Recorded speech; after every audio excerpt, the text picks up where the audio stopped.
The Green Row department store looked perfect from the outside. Brushed gold signage. Windows polished to a mirror sheen. Inside, expensive lighting, curated playlists, sleek mannequins. But perfection was surface deep. Behind the makeup counters and luxury jackets was a staff room full of hushed sobs and unwritten rules. Ruby, 22, worked janitorial nights and restocking days. No uniform. No praise. Just a name tag. She was fast, precise, quiet, but always in the background. Especially when Lena, the glamorous floor manager, was around. Lena smiled for customers but hissed at employees. "You're blocking the mirror. Can you mop somewhere else?" Try not to scare the clientele. It was Friday afternoon. A designer rep was visiting, so tension was sky high. Ruby had just finished mopping near the escalator when it happened. She bumped a display case, barely. A single lipstick tube rolled and stopped on the floor. Lena turned. The look alone could freeze air. "Of course it was you," she sneered. "Do you ever stop embarrassing us?"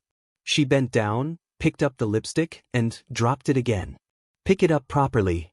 Customers were watching. Someone laughed. Ruby reached for it with shaking hands. And that's when he stepped forward. Unassuming. Dressed in dark jeans, worn boots, and a baseball cap. He gently picked up the lipstick before Ruby could. "Sorry," he said, placing it back. "I must have knocked it walking by." Lena blinked. "You didn't." He smiled softly. "But I could have." Seems unfair to blame someone who works harder than anyone here. He nodded to Ruby and walked away. No fuss. No attention. But his voice. It shook something loose in the air. Ruby watched him go. And whispered, barely audible. "Was that Keanu Reeves?" The next morning, the break room was colder than usual. Not by temperature, but in tone. Lena stood in front of the staff with arms crossed and lips tight. "Yesterday was a mess," she said flatly. "This store has a standard. If you can't uphold it, you'll be replaced. Period." Everyone sat silent. Ruby, at the far end, clutched her notebook so tightly her knuckles turned white. Lena's eyes landed on her like a sniper's laser. "No distractions today. No mistakes. We've got weekend traffic, and I want the floors to shine, like we're not hiring from Craigslist." A few quiet snickers followed. Ruby lowered her gaze. The day crawled. By noon, Ruby had already cleaned the stair railings, restocked the fitting room water coolers, and reorganized 3 shelves of clearance shoes. Her back ached, and her knees felt like glass. Then, near the sunglasses stand, she saw him again. Same cap. Same slow, calm steps. He browsed a pair of black-tinted aviators, nothing flashy. And this time, he noticed her first. "Hey," he said gently. Ruby nearly dropped the microfiber cloth. He smiled. "The place has good lighting. You remembered me?" Hard to forget someone being treated like a ghost. Before she could reply, Lena appeared like a thundercloud. "Sir, can I help you?" "Just browsing," he said. "Please let us know if you need something," she said, voice stiff.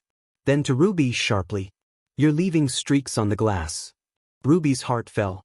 But this time, the man didn't walk away. He turned to Lena and asked calmly, "Do you always speak to your team that way?" Lena laughed once, tight and humorless. "Excuse me? There are better ways to lead than shame." "I'm sorry, who even are you?" "No one important," he said with a soft grin. "But I know what dignity looks like." He set the sunglasses down and walked off again, leaving Lena speechless. And Ruby, smiling for the first time in weeks. That evening, Ruby found a note tucked inside the janitor's closet. No name. Just a napkin. Written in neat handwriting. "Silence is not consent. Keep standing." By Monday, Lena was obsessed. She couldn't stop replaying the moment. Him standing there, calm, interrupting her script. It wasn't just the words. It was the way he unraveled her authority with nothing but kindness. And worse, staff were whispering about it. Even upper-floor associates. She pulled Ruby aside near the break-room fridge. "Who is he?" Ruby flinched. "I don't know." "Don't lie to me." He's just a customer. He's not just anything. He's been here 3 times. And now I've got sales associates quoting napkins. Do you think this is a joke? Ruby stayed quiet. So Lena leaned in close. I see what you're doing. Turning people against me. Playing the victim. It won't work. Then she smiled. Let's see how confident you are on the register today. That afternoon, Ruby was abruptly reassigned from restocking to checkout, a position she hadn't been trained for, and Lena knew it. The moment the lunch rush hit, the line backed up fast. Card reader jammed. Scanner wouldn't beep. Customers huffed. One walked out. Ruby's fingers shook. Her face burned. Then came the voice. Need a hand? She looked up, and there he was. Keanu Reeves. No cap this time. Just his quiet, unmistakable presence. He stepped beside her, calm as ever.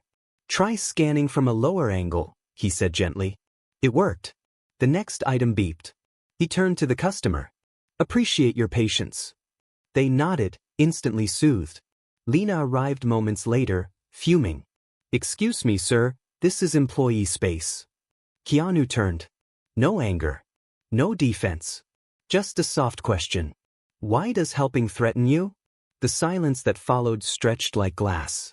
The customers behind him, 5 deep, listened.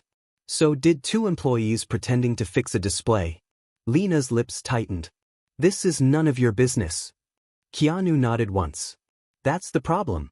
We've all been trained to think kindness isn't our business. He stepped aside. Looked at Ruby. You've got this. And she did. Later that day, Ruby returned to the break room. On her locker was another note. Same handwriting. They only push hard because they know you're already rising. She folded it gently and tucked it into her back pocket, like armor. Tuesday morning. Overcast sky. Heavy air. Ruby had barely clocked in when she was summoned. Upstairs. Office 3B, said the assistant manager flatly. No explanation. No warning. Just the slow walk past departments she wasn't allowed to shop in. The polished glass door read, Regional Oversight, Employee Relations. Inside, Lena. Arms folded. Smile locked in place. Beside her, a regional manager named Brent, brows raised. Ruby stepped in, heart pounding like a jackhammer under her ribs. Ruby, Brent began, polite but distant. We've received some reports about your interactions with a few guests. Ruby blinked. Guests. Notably, one customer who's visited several times, interrupted store operations and caused disruptions. He hasn't caused anything, Ruby said, quietly but firmly. Lena cut in. He's creating confusion, Brent. We have standards. She's been encouraging it. Ruby's hands curled into fists in her lap. I haven't encouraged anything. Brent opened a file. Photos printed from security footage. Keanu near the register. Keanu placing a note under the coffee station. Keanu watching her. Nothing inappropriate, but somehow it all looked curated when printed in black and white. We need to ensure this store remains professional, Brent said. And if that means reassigning staff or issuing temporary suspensions. The door opened. Brent looked up, annoyed. We're in the middle of... But his voice died. Because Keanu Reeves walked in. Collected. Unapologetic. He nodded once toward Ruby. Then looked at Brent. I'm here because I support this young woman. Not because she encouraged me, but because she reminded me what work with dignity looks like. Brent stammered. Mr. Reeves, with all due respect. Respect is earned, Keanu said. You've watched footage. I lived it. You think a few viral clips are the problem? They're just mirrors. He stepped forward. You want to keep pretending she's the disruption? Or admit you've built a system that silences the best people in the building? Silence. Brent blinked. Lena looked pale. Ruby's eyes filled, but she didn't cry. She sat still. And seen. Later that day, Ruby was called into HR again. But this time, it wasn't a warning. It was an offer. Front of store supervisor. Full pay. Flexible hours. Leadership track. And the final line of the letter? Typed in bold. This promotion reflects your proven character and contribution to Greenrow's evolving values. She left the office slowly, stepped into the afternoon light, and found another napkin tucked in her locker. Some rooms try to dim you. You were made to light new ones. By Thursday, Ruby was wearing a name tag with a new title: Floor Supervisor, Front of House. She still arrived early, still swept her own corner before the cleaners, still said good morning to every staff member, even those who didn't say it back. Because now the air had changed. And not in the way she expected. Some coworkers gave her short nods. Some didn't speak at all. A few rolled their eyes when she walked by. Even the girl from accessories, who once cried on Ruby's shoulder during inventory, suddenly acted like she didn't exist. They thought she had skipped the line. They didn't know about the mop water in her shoes, the bruises on her knees from stockroom crates, the humiliation she swallowed just to stay employed.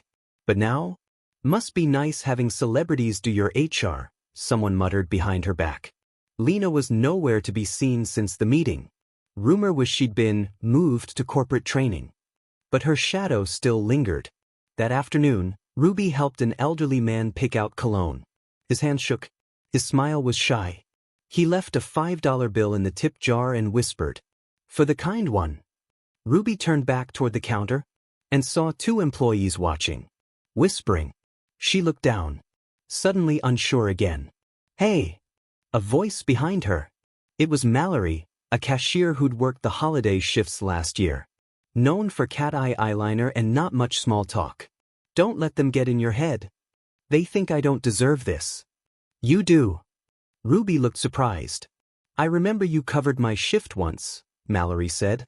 "When my sister was in the hospital. Lena never even noticed. But I did. Now you're in charge. But maybe now someone will notice us." She pulled something from her pocket. A napkin. Ruby's handwriting.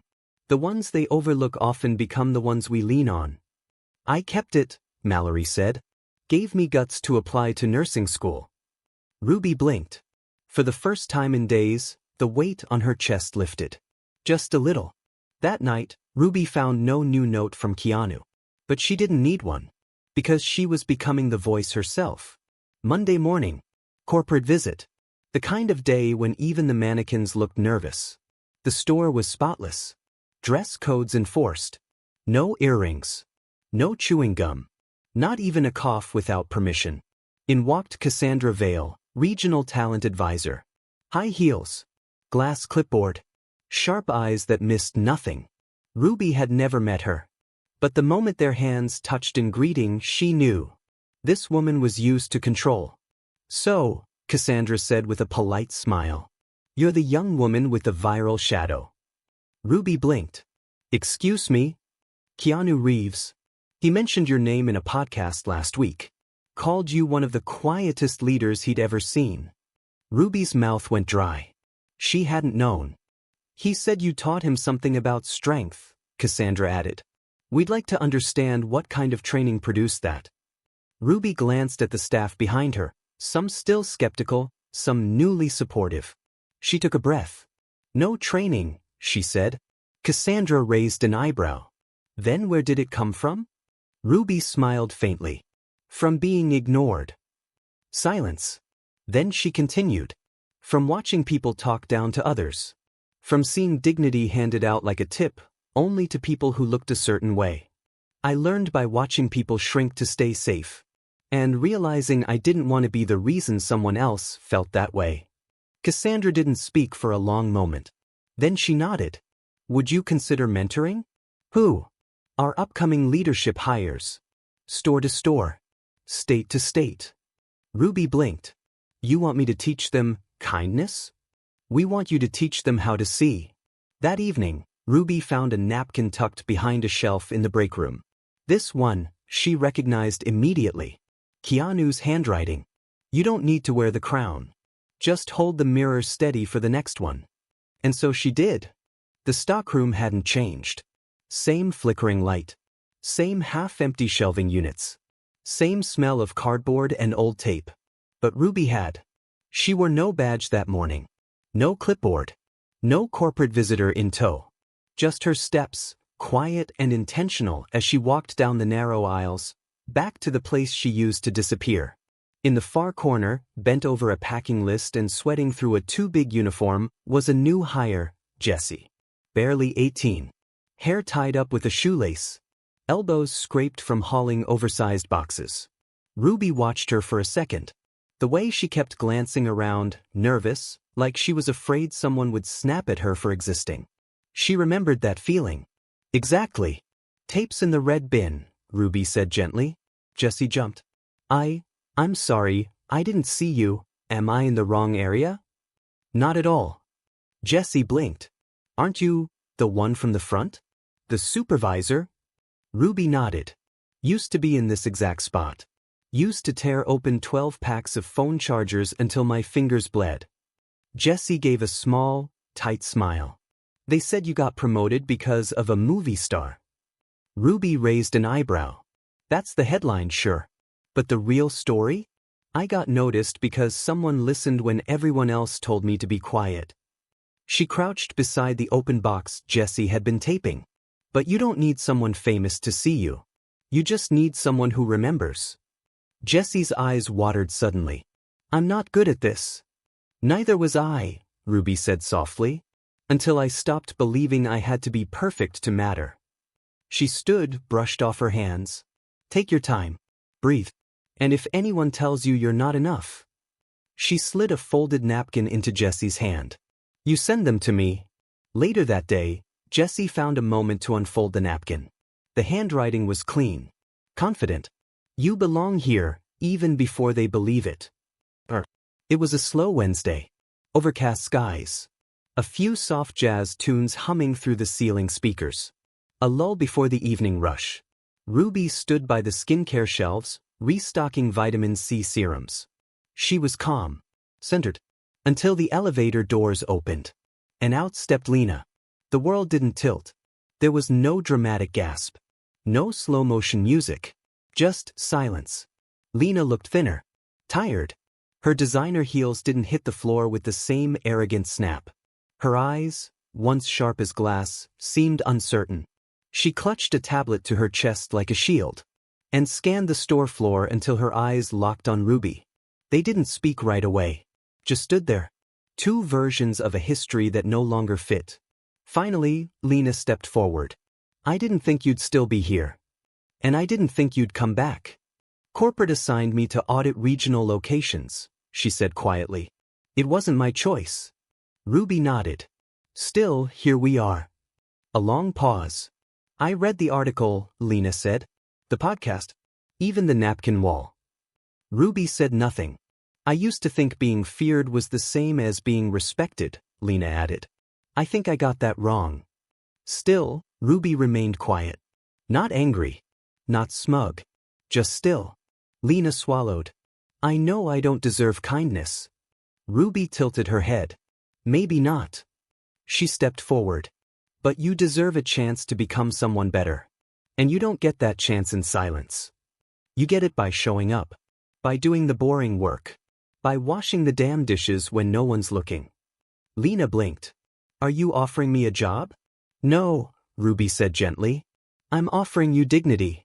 What you do with it is up to you. Later, Ruby found a napkin by the register. It wasn't hers. Not Keanu's either. It was shaky. Unsure. But honest.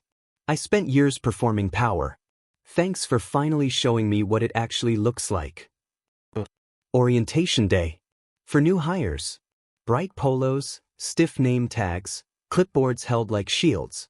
Ruby stood in front of them, no longer nervous. No longer unsure. She didn't carry a manual. She carried memory.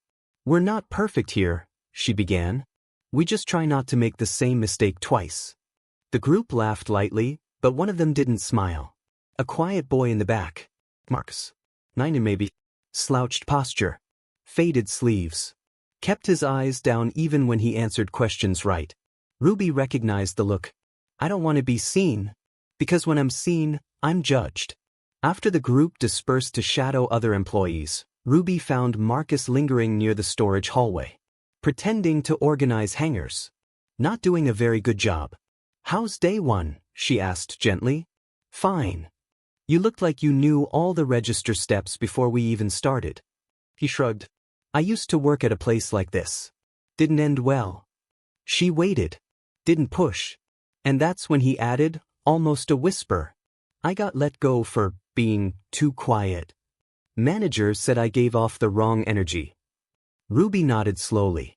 Funny. I got passed over because I didn't fit the aesthetic. Marcus looked up, eyes meeting hers for the first time. Really? Really, she said, smiling. Now I run this floor. She reached into her back pocket, pulled out a folded napkin, wrote 5 words, handed it to him without another word. He opened it as she walked away. Still waters change the tide. He held the napkin like it might burn. Or save. Maybe both. That evening, Ruby stood by the exit doors watching customers file out. And she realized, Keanu didn't start a movement by making noise. He started it by noticing. And now she was doing the same. The panel was called Leading from the Ground Up, hosted by a national retail association.